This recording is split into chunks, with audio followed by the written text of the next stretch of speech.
Hello guys, आपका अपना channel Kishan sir classes में स्वागत है।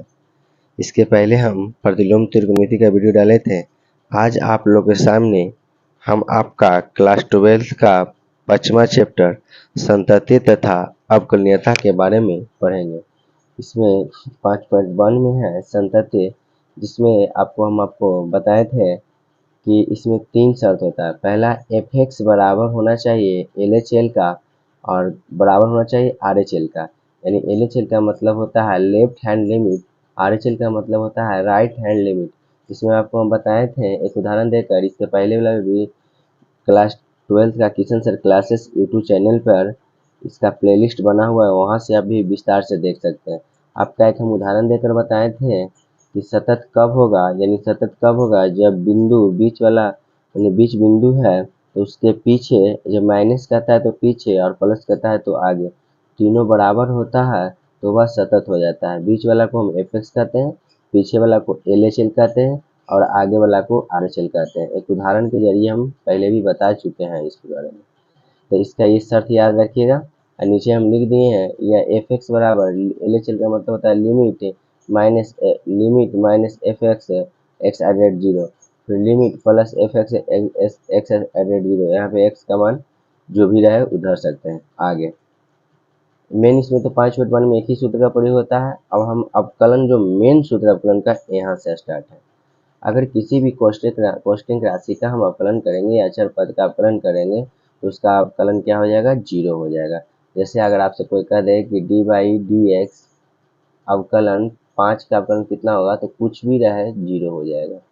ठीक है, 2 रहे 2 का अवकलन 0, 9 रहे 9 का अवकलन 0, कुछ भी कोष्टक राशि है उसका अवकलन 0 हो जाएगा। आगे अगर आपसे वो बोले कि d/dx यानी d/dx x का अवकलन करें, अवकलन का मतलब होता है dy/dx।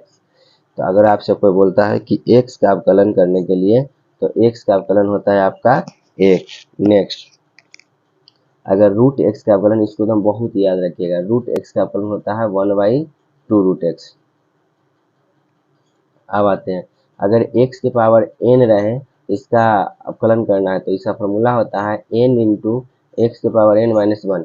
जैसे इस पर एग्जाम्पल देखिएगा, अगर आपका एग्जाम में आ जाए x के पावर 5, इसका अवकलन करना है तो सबसे पहले 5 यानी n का मतलब ही हुआ x के पावर है n के रूप में ना, 5 प्राकृतिक संख्या 5 है, तो फॉर्मूला के मुताबिक क्या हो जाता है, n आगे चलेगा यानी 5 आगे चलेगा, फिर x n कितना है 5 माइनस 1 यानी 5x के पावर 4। तो इसका हम ट्रिक बनाए कि अगर x के पावर आपका 3 रहे तो सबसे पहले आगे लिया ना और एक कम कर देना, यानी 3x²। अगर x के पावर 4 रहे तो 4x³। ये हमेशा आपका फॉर्मूला के मुताबिक है। ठीक है, इस सब ऑब्जेक्टिव में ऐसे रहता है। अगर ये क्या बोलता है EX का अवकलन करेंगे यानी d/dx निकालेंगे तो EX से हो जाता है। अगर log x का अवकलन करेंगे, log x का अवकलन करेंगे तो log के साथ जो भी रहे वही चला था 1/x। अगर log के साथ cos x रहे तो 1/cos x हो जाएगा, sin रहे तो 1/sin x हो जाएगा। अगर a के पावर x यानी a के माने कुछ भी अंक रहे, जैसे 2 के पावर 5 रहे, 3 के पावर 8 रहता है, a के पावर कुछ भी रहे तो उसका फॉर्मूला होता है a के पावर x और a। हुआ है। अब आइए, पहले चुके हैं ताकि आपको आसान हो समझने में, टाइम का बचत हो। नौवा से हम टॉपिक चेंज कर दिए। नौवा से हम क्या किए हैं, सोचे कि यहाँ से तो जो एक्स्ट्रा था इसका निकाल दिए। अब इसका त्रिकोणमिति का जो 6 गो फलन होता है, साइन, कोस, टेन, कोट, सेक, कोसेक, एक जगह रखें ताकि आपको समझने में दिक्कत न हो। अगर हम साइन x का अवकलन करें तो कोस x होता है, साइन x का अवकलन करें तो कोस x होता है, अगर कोस का अवकलन करें तो माइनस साइन हो जाता है। तो इसका हम बताएंगे नीचे ट्रिक में। टेन का अवकलन करें तो सेक स्क्वायर हो जाता है, कोट का अवकलन करें तो माइनस कोसेक स्क्वायर हो जाता है, फिर क्या है सेक का अवकलन करें तो सेक इंटू 10x होता है, कोस का अवकलन करेंगे तो minus cosec cosec into 10x। यानी आप लोग कह सकते हैं कि कोस से जो स्टार्ट होता है उसका अवकलन करने पर आंसर में माइनस आता है। सी से स्टार्ट कर देखिए, कोस से स्टार्ट है आंसर में माइनस आया, कोट है तो माइनस आया, कोसेक है तो माइनस आया। तो नोट में नीचे लिख लेगा कि सी से शुरू होने वाले का अवकलन करते हैं तो माइनस आता है। अब यहाँ से हम 15 से इनवर्स वाला यानी प्रतिलोम साइन इनवर्स का फॉर्मूला तो 1/√1 - x² लिखते लिखते प्रैक्टिस से याद होगा। रटने से सब चीज़ याद नहीं होता, प्रैक्टिस कीजिए। साइन इनवर्स का अवकलन करेंगे तो 1 - 1/√(1 - x²। अगर कोस इनवर्स का अवकलन करें तो सिर्फ वही चीज़ में माइनस लग जाएगा, सब चीज़ साइन वाला रहेगा, खाली माइनस लग जाएगा। अगर टेन इनवर्स का अवकलन करें तो 1/1 + x²। अगर कोट इनवर्स करें तो वही चीज़ में सिर्फ माइनस लग जाएगा। सेक इनवर्स से करें तो 1/x√(x²-1। एगो बच गया कोसेक इनवर्स, जो इधर होगा, शायद देखिएगा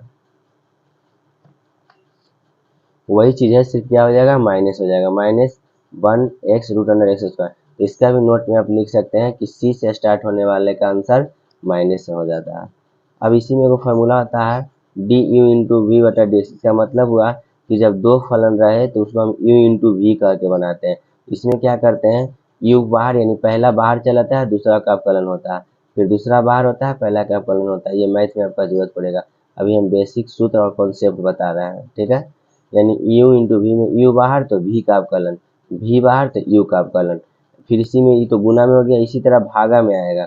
जोड़ घटाव में तो पता है कि अलग अलग होता है, गुना में एगो बाहर तो एगो अवकलन, भागा में वही तरह है, एगो बाहर तो दूसरा के अवकलन। यानी u/v के रूप में रहे तो पहला क्या करेंगे, v के बाहर कर देंगे, फिर u का अवकलन कर देंगे, फिर माइनस, यहाँ प्लस होता है तो यहाँ माइनस हो जाता है। अब u के बाहर कर देंगे, v के अवकलन करेंगे, बटा में v²। प्रैक्टिस कीजिएगा तब कोई पाए, नहीं तो कोई पाए नहीं। अब ये लघुगणकीय फलन का लॉग के साथ लॉग कब लेते हैं, जब क्या बोलता है, चर का घात 4 हो, फॉर्मूला में आप पढ़िएगा, मैथ पढ़िएगा, तो चर की घात 4 हो और 2 से अधिक फलनों का गुणनफल हो तो दोनों तरफ लॉग लेते हैं। तो लॉग के साथ अगर आपको एल एम इंटू मिल जाए, एल गुना एम गुना एन मिल जाए, तो उसका फॉर्मूला होता है log L plus log M plus log N. ये दुओ को रह सकता है, 2 से अधिक भी रहता है। अगर खाली रहता है लॉग एल एम तो log L plus log M, मैंने खाली प्लस के लिए चल जाते हैं। अगर यही फॉर्मूला रहा लॉग एम बटा एन तो लॉग एम भी हो जाएगा, माइनस लॉग एन हो जाएगा। अगर लॉग एम के पावर एन रहे तो एन आगे चला जाता है, लॉग एम हो जाता है। लॉग ई का मान 1 होता है। फिर हमको मिलेगा 5/6 या 7 में 5/6 में परचक फलनों का अवकलन। तो जिसका फलन में जो रहता है तो d/dx निकाले कहता है, तो इसका फॉर्मूला आता है d/d बटा dx बटा d। कोई जरूरी नहीं है, ये भी हो सकता है जो जिसका सापेक्ष अवकलन हो गए, ये भी हो सकता है d/dt भी हो सकता है, बटा dx बटा dt। यानी जिसके सापेक्ष अवकलन होता है उसी का फॉर्मूला होता है, ठीक है। बाकी मैथ में हम लोग देखेंगे। आगे देखिए 28, ये द्वितीय कोटि हम ऐसे लिख देंगे कि द्वितीय कोटि का कोई फार्मूला नहीं होता है। जैसे एक बार कोई भी फलन का अवकलन कर देंगे, फिर जो आएगा आंसर उसका भी अवकलन करेंगे, तो वही मेरा निकलता है d² बटा dx²। फिर हम लिखें कि रूट एक्स को हम लिख सकते हैं मैथ बनाते समय x की पावर 1/2, और log 10 का मान 1 होता है, log 100 का मान 1 ही होता होगा शायद, लेकिन log 10 तक रखिएगा। फिर इसके बाद नेक्स्ट टाइम, और इसका जो भी मैथ है किशन सर क्लासेस में, आप यूट्यूब चैनल पे लिखिएगा किशन सर क्लासेस और मेरा फोटो पे जाइएगा, फोटो पे क्लिक कीजिएगा तो फिर प्लेलिस्ट बना हुआ है, प्लेलिस्ट में जाके देखिएगा तो 5.1 से लेकर 5.8 तक पूरा मैथ आपको उसमें बताया हुआ है। एक एक मैथ है तो उसका मैथ देख लीजिएगा। अब नेक्स्ट वीडियो हम जो लाएंगे, जो महामैराथन चला रहे हैं उसमें समाकलन का लाएंगे, क्योंकि इसका 5.1 से लेकर 5.8 तक पूरा मैथ बना हुआ है। आप यूट्यूब पे जाइएगा, मेरे चैनल को सब्सक्राइब कीजिए, आपको आपका जो भी नोटिफिकेशन रहेगा सबसे पहले पहुंचेगा। और सबसे पहले आप किशन सर क्लासेस में मेरा फोटो जो वो मेरा फोटो पे आप तो प्लेलिस्ट आएगा, प्लेलिस्ट पे जाइएगा तो प्लेलिस्ट में 5 पर लिख रहेगा क्लास 12 का मैथ 5.1 से लेकर 5.8 तक है, पूरा अवकलन का मैथ है। अब हम अगला वीडियो में मिलेंगे आप लोग से। Thanks for watching. समाकलन के लिए बहुत जल्द तैयार रहो, उसका बेसिक कॉन्सेप्ट और सूत्र और एक एक मैथ समाकलन का बताएंगे।